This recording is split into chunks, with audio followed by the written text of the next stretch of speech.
Yeah, assalamu alaikum warahmatullahi wabarakatuh. My name is Hashim Saiboko. I'm the headmaster of Ihsan School in Dar es Salaam, Tanzania. The school began in 2016 with 41 students. Now it's 2019. We have got from 4 students, the last bench of O-level Seiko. Currently, a number of students is 350. That is regard to the name of the school and the number of the students we have. It is a girls and the boys school, and it follows the national curriculum.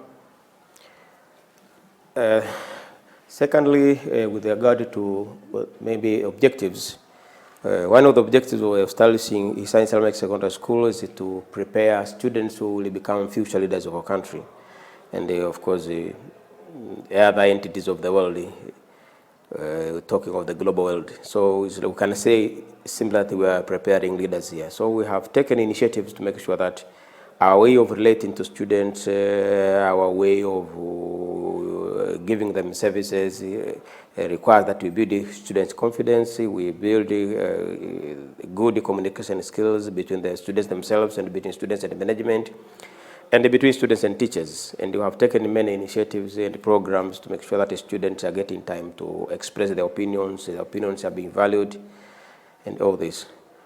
And we have made it clear to students through different ways. The school poem explains the objectives of the school.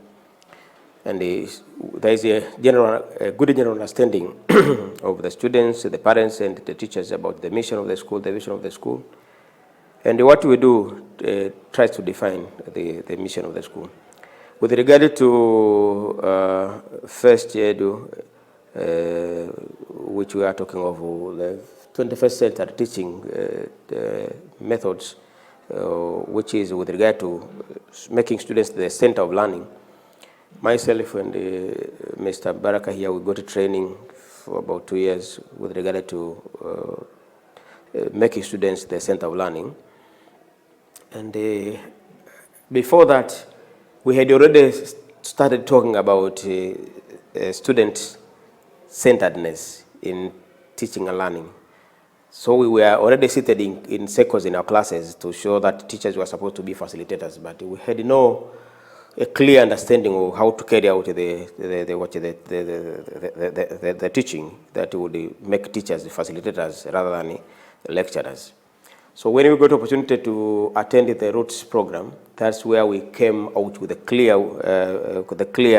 way of how actually to organize the teaching in a way that the teacher becomes the facilitator.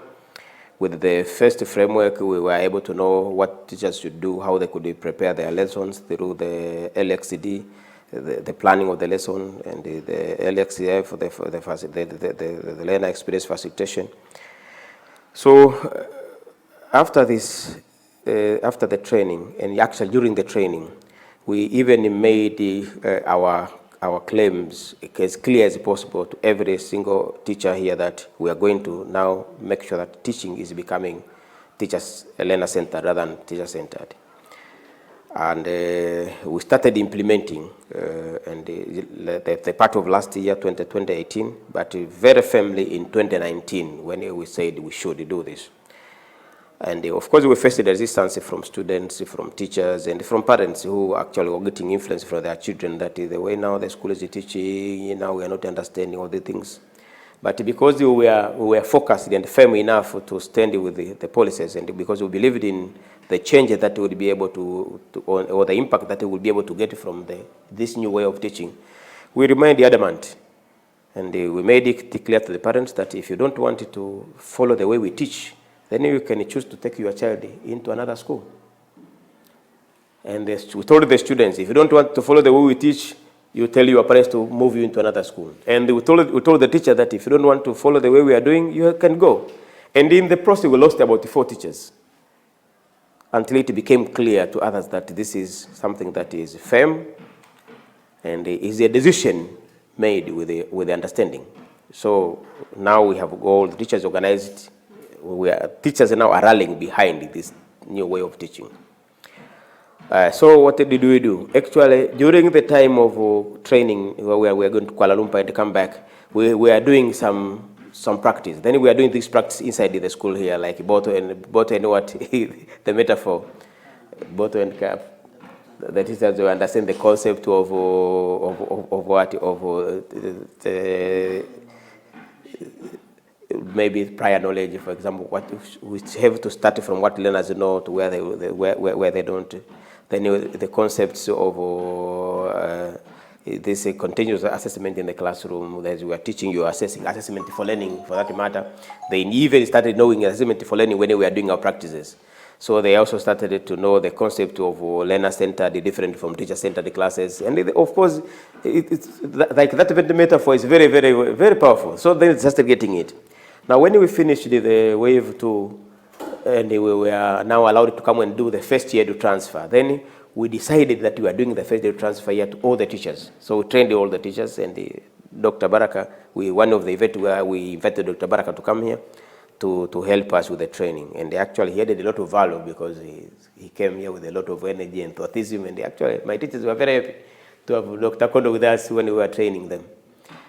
And now it has become a culture. So what will have happened now after that one is that we see that parents are giving us feedback. That, my son now at home, he can give us, as a member of now a family, we can sit together, he can discuss, he can give his opinions, he's not feeling shy, they are not afraid of talking, and all the things. And actually the students are also saying, this is good because we are now no longer sleeping in the classroom, because in the past they used to sleep because they were not engaged. Now they're engaged, they are no longer sleeping, so they can see the difference between then and now. But because our school is new, the big impact that we see is the academic achievement. We see that even our ordinary students, they're able to perform well than they could be able to perform if we are using lecture methods. The performance is good, very good actually. And we are telling the parents with confidence that if your son is not able to perform here in Ihsan, he cannot be able to perform well anywhere else, because of the measures that we have, the teacher-student ratio, the size of the class, the way we relate to the students, the way our teachers teach. All these things make students have more opportunity here to learn from his fellow students, from the materials, from the teachers, do consultation out beyond the teacher who is teaching the subject than anyway.